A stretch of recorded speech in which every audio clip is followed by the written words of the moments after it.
It happens fast. You're watching a movie. Someone on screen starts crying and your throat tightens. You tell yourself it's not even real, but your eyes still fill. Or you're on a bus. A stranger turns toward the window, wiping their face. You don't know their story.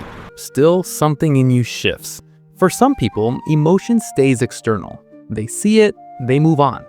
You don't. When others cry, your body reacts first.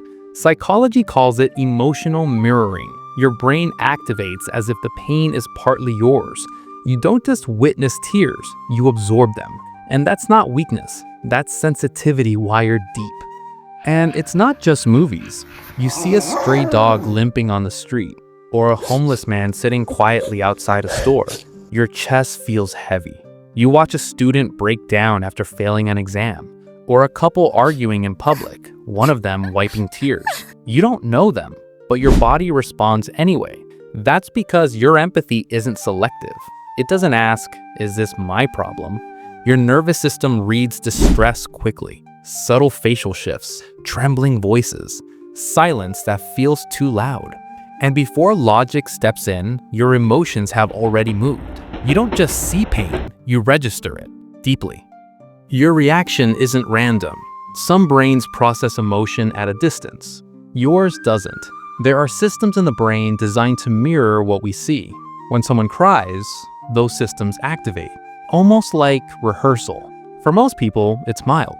For you, it's amplified. Your nervous system is highly responsive. It picks up tone shifts, micro expressions, the tremble in someone's voice.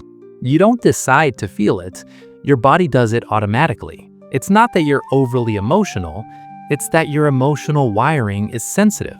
And sensitive doesn't mean unstable, it means aware. Sometimes it's not only their pain you're feeling, it's yours too. You see someone crying over a breakup, and suddenly a memory you buried years ago feels close again. You watch a parent tear up in a school hallway, and you think about your own family. A scene in a movie shows someone losing someone they love, and your chest tightens. Not just for them, but for what you've lost. Emotion works like that. The brain doesn't separate memories neatly. When it sees pain, it searches for similar feelings inside you. And if you've loved deeply, lost deeply, or cared deeply, there's more to activate. You're not just reacting to the present moment, you're resonating with your own history, and that resonance makes everything stronger. You may have noticed something. Not everyone reacts like you do. Some people can watch a tragic scene and stay composed. They can hear painful news and move on quickly. They don't feel the aftershock. That doesn't make them cold, and it doesn't make you dramatic. People have different emotional thresholds, different nervous systems, different levels of sensitivity. Yours happens to be finely tuned. It scans for emotion the way some minds scan for danger. You pick up subtle cues, shifts in energy, unspoken pain, and because of that, you respond faster. You feel first, then you think. That's not weakness, that's wiring.